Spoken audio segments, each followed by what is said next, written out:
What up, it's Brandon here and welcome back to the Tip Trick series, the series where I teach you a new trick. But this time we're not actually learning a new trick, I'm going to be teaching you the basic names of the parts of an aggressive skate. So what is an aggressive skate? An aggressive skate is a rollerblade that is designed for doing grinds. Cool name, right? They come in a bunch of different shapes and sizes, but usually when you compare it to a normal rollerblade, they have smaller wheels and they have a wider foot space, or a Soulplate. But we'll get into that later. Let's break it down starting from the top of the skate. Starting off with the liner. So the liner is the soft inside part of the skate. Most of the time it's removable and replaceable, but sometimes it isn't. Sometimes it's a part of the skate. It's just a soft part that your foot has direct contact with. Moving down the skate, next up we got the cuff. So the cuff is just this top part here, and is the part that allows you to still have some forward movement while still supporting your ankle. Most of the time it's removable. On this particular skate it is not, but usually you can unscrew it at this point here. It also is the part that holds the buckle. Obviously the buckle is the part that tightens the skate to your foot. Sometimes there's more than one, but most of the time there is only one. Sometimes it's a strap instead. Moving on from there, the cuff is attached to the shell. Now the shell is the main part of the skate. It's what all the parts of the skate connect to. Most of the time it's a plastic shell around the liner, but sometimes it isn't. Sometimes there's a skin over some plastic or even carbon, and the skin on the shell is usually just a piece of fabric covering the shell. On the shell too, of course, there is laces, and obviously laces are just like your shoes, right?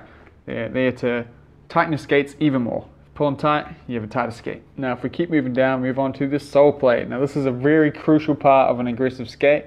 It's what enables us to do a lot of the grinds we do. Now Soulplates come in a bunch of different forms.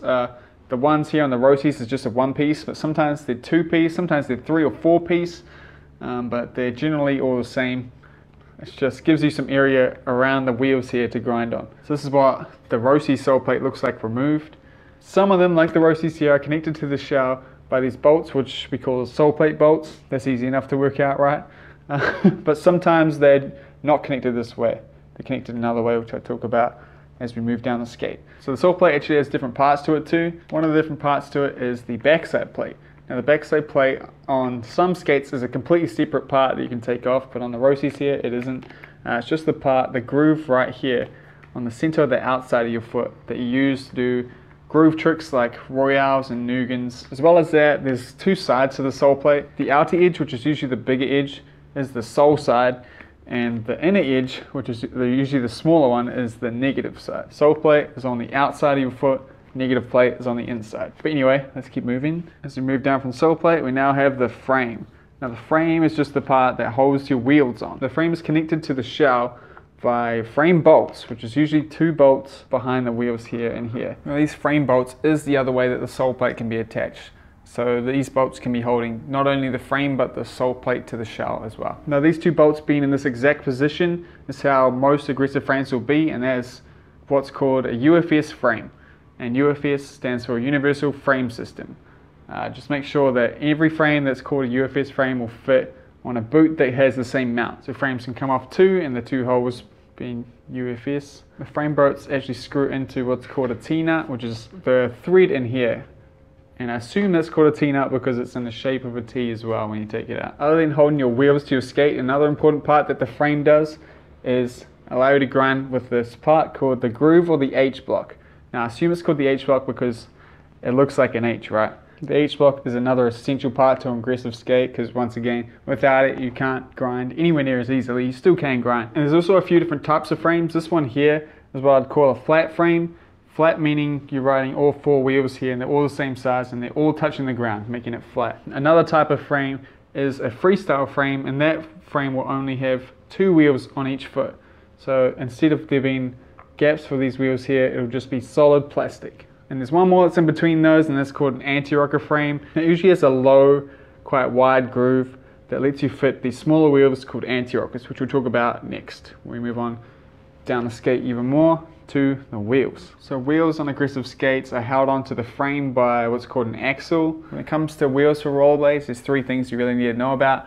First one is profile, and when people are talking about the profile of the wheel, it's just the shape of the wheel when you look at it this way, so that just at the top part, that's what they're talking about. There's a few different types, but at a beginner stage, I really don't think it matters which one you get. The second thing you need to know about is the size. Aggressive rollerblades stick to the smaller size rollerblade wheels.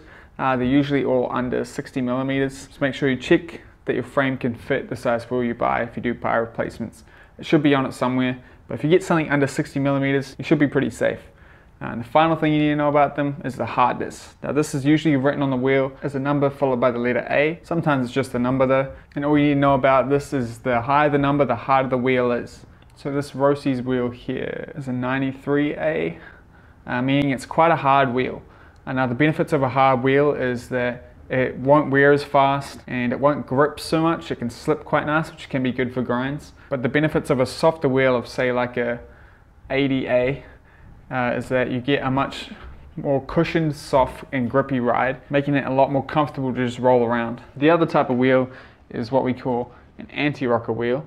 Now this is just a very small wheel that's not designed for you to roll on. It's just designed to stop you from catching on cracks and stuff. What you do is you'd put these in the middle here, just the middle two wheels, and that way you don't get wheel blight when you do grinds in this H block.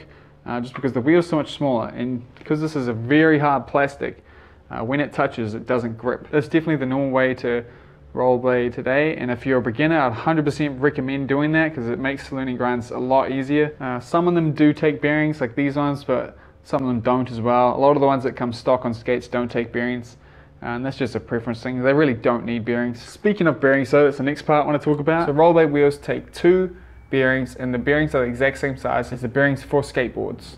So if you have a local skateboarding shop, they would be bound to have some bearings. They'll be just fine for your rollerblades. Now bearings in a rollerblade wheel also will need a spacer. Now spacer is just a piece of metal that goes between each bearing. It'll look like this, just a piece of metal. Sometimes they look like this. Only some wheels will let you use these, but every single wheel is going to let you use these ones. These are important because if you really tighten this around the wheel, if you don't have a spacer, you can bend the bearings in and that'll slow them down and make them way more likely to break. So these are very important.